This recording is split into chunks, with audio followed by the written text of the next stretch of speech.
evening, ladies and gentlemen. Welcome to Geraldo Caroli. Once again, in keeping with our policy of having the most bizarre, strange critters on our show, we've come up with something that we don't think any other television show has ever come up with or ever going to come up with. We have the oldest and youngest Siamese twins ever born. Joined together. They're joined, I'll get to it, Bob, don't worry. They're joined, I'll do my part, you do yours. They are joined together at the hair, believe it or not. Now imagine the ordeal of the mother. The children were born 57 years apart. Only one of them is able to speak. Unfortunately, it's the older one. So, this is the Siamese twins, Louis and Danny Corsini. Mr. Corsini, yes. Wasn't it rather rough on your mom having you guys 57 years apart? Well, what happened was he was just a growth on my head, you know, when I was born. And she didn't think much of it, you know.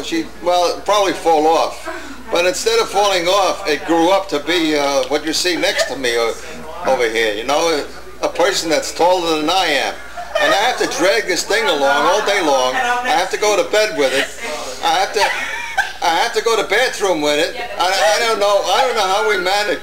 Now, Mr. Corsini, I understand it. I'm checking your records here, looking up a few facts about you, that you yourself have 5 children of your own. Is that true?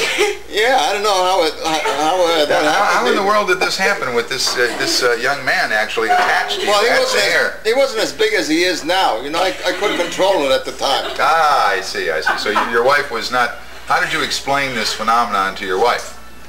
Well, I told her the truth. I said it was just a growth on my head, but a growth that kept on growing, you know. Well, I've got to say, Mr. Corsini, I have seen a lot of bald men go to some very, very great lengths to develop hair.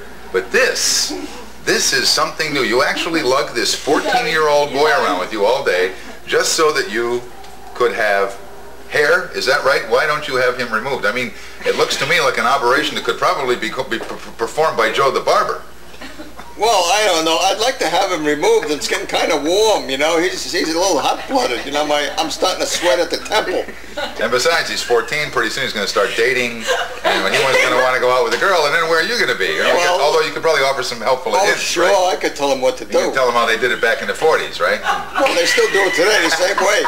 I don't know. You know, you heard about the guy. One guy asked the other guy. He says, "Hey, Harry, I haven't seen you in a long time. You getting any on the side?" And Harry says, "Hey, I didn't know they moved it." You know, so it might not be quite the same now in the 90s as it was in the 40s. He doesn't even know where it is, I hope. Well, I think he knows where. Anyway, ladies and gentlemen, one more edition of what's the name of this program? Geraldo Caroli Show.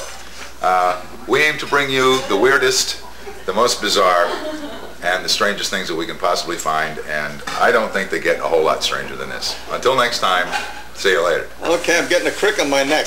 Are we through?